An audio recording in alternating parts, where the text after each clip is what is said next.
All right, what's up? It's Ruben from TGE, and in today's video, I want to continue going through the series on teaching you how to grow to a $100,000 trading account, trading stocks and options, the same way that my student Sul did within the coaching program.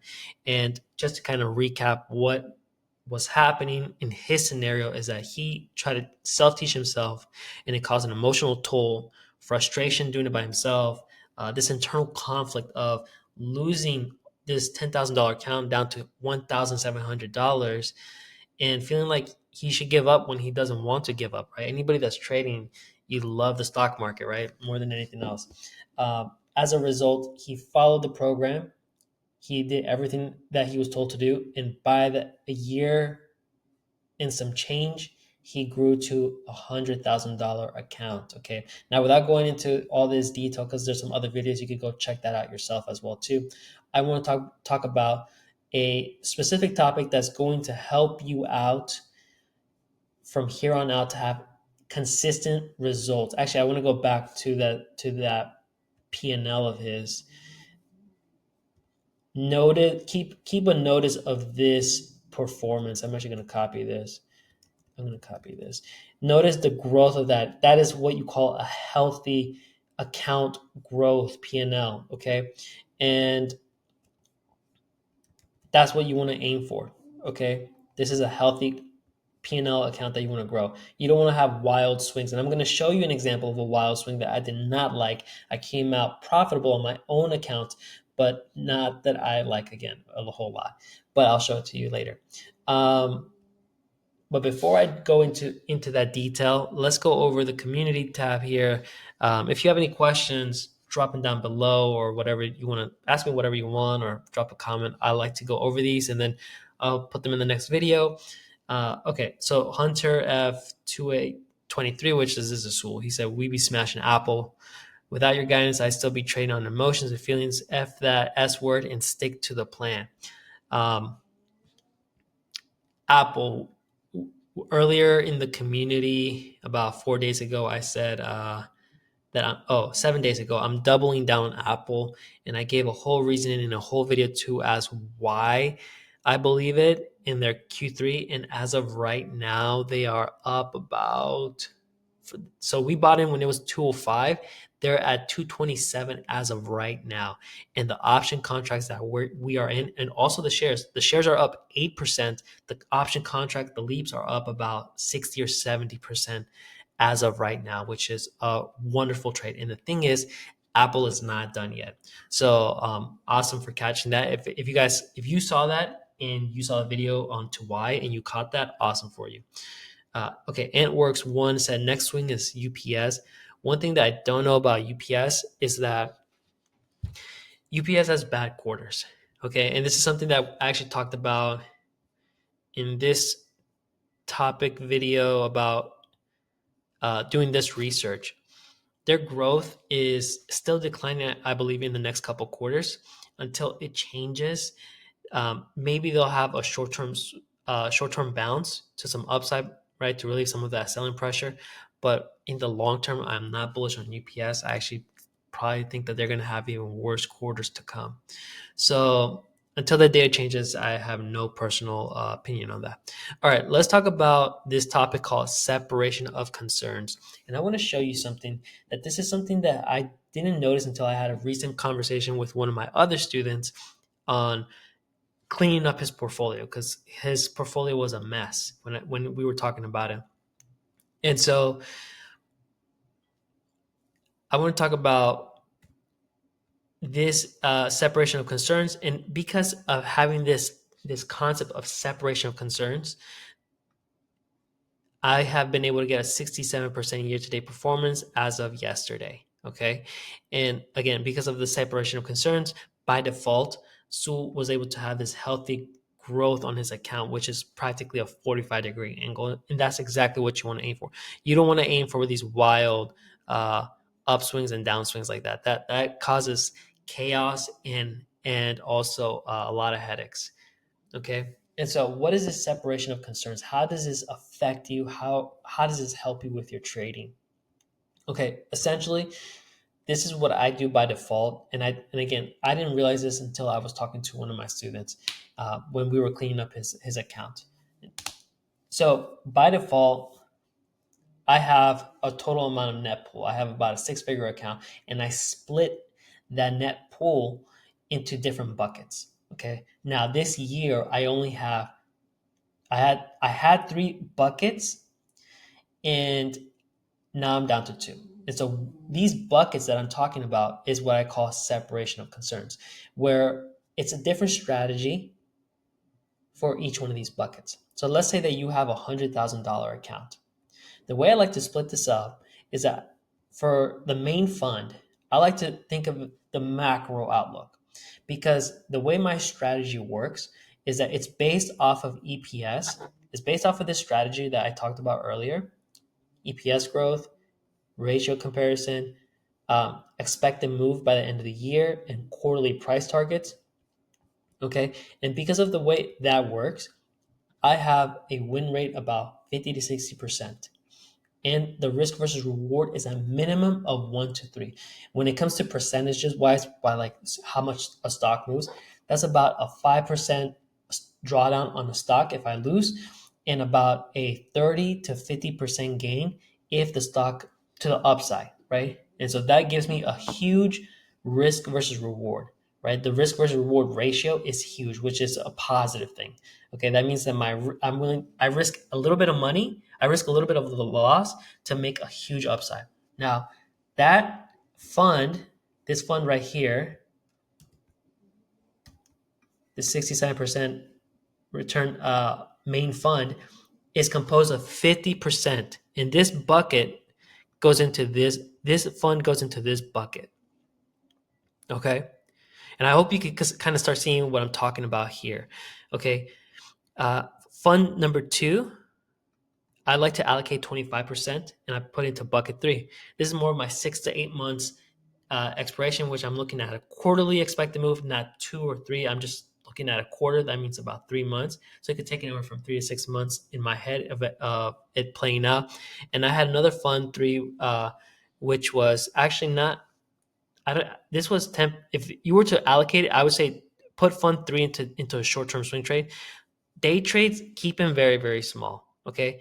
I had a very small account, a very small size, as in like from the whole net pool, which was only a $10,000 account. Okay. And I'm actually going to show you my strategy does not work extremely well for day trading. Actually, it causes a whole lot of headaches, a lot of chaos. So you can see here, I said this was a gnarly ride. This is an account that I closed in March. Okay. And it was about a 209% ROI. Okay. So I more than doubled the account. And you can see here this wild ride. Now, that's just due to the strategy that I use. The lower the time frames you go, the lower the win rates are. Okay. And the way I was sizing was pretty aggressive as well too. It just didn't work out. Not the way I liked it. Okay. But you can see that when we have huge upside momentum, it's because that risk versus reward really starts to kick in, and we make a lot of money with that kind of risk versus reward. Now, so this fund right here no longer this fund right here no longer exists for me. I'd rather put 25% of my capital to a short-term bucket here. Now, when I'm talking about these buckets and the separation of concerns, is really simple. The problem a lot of traders fail and end up seeing a P&L curve. Instead of seeing something like this, they see something like this, is because they mix different trading strategies in a single account. So they put many buckets in one account, or they have an account in many buckets. Okay. And that causes I'm just going to copy this actually. So they end up doing something like this.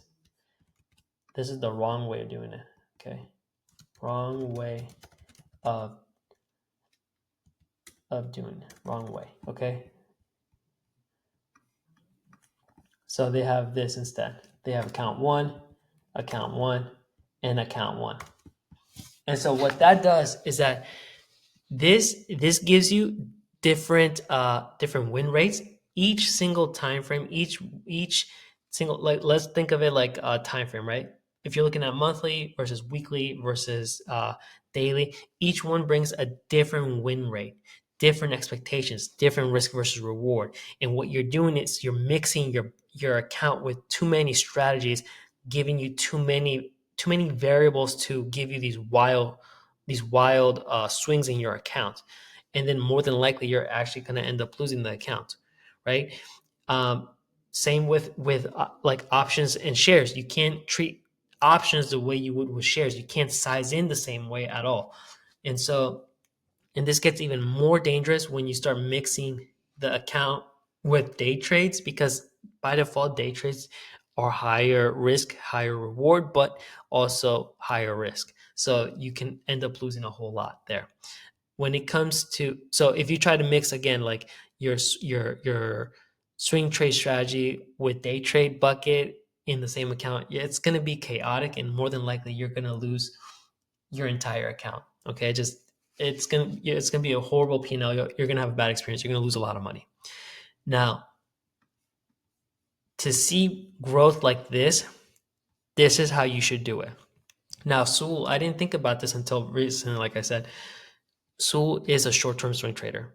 Okay, sometimes the market is really volatile, and his short-term swing trade actually becomes a day trade. But nonetheless, he follows the same strategy almost every single day in, day out, week by week, month by month, and he falls under this bucket too. Okay, and so his account is able to grow at this rapid pace because he knows the expectations of his trading strategy that he has learned, and he does not go away from that. So that has allowed him, that consistency, that discipline, that patience that it requires, has allowed him to go from 5K to 100K account with a healthy, it's not a crazy parabolic move. Okay, so when it comes to trading and you're looking to figure out how to grow your account to 100K, pick a bucket and stick with that bucket. Now, I have here a how many buckets can you have per account size? I say if you have from 0 to 40K account, you should pick one bucket only, okay? Preferably, the recommendation is bucket 2, okay? Something that's short-term swing trade. It's almost like a nice versatile of, like, you could swing a little bit, like maybe 2-3 weeks out, um, and then maybe it can become a day trade in really volatile markets, right? Between 40 and 75K, I recommend 2 buckets, and I say you can have a max of 2 buckets, and you can have a recommendation of bucket 2 and 3, which is the short term, and then you can add a medium. Okay, you can split this however you like. It could be 50-50. It could be like, I always like to make my main fund the fattest one, the biggest one. Okay, as I get shorter and shorter, and the, like, whether it's a short term swing trade or a day trade, those accounts get really, really small.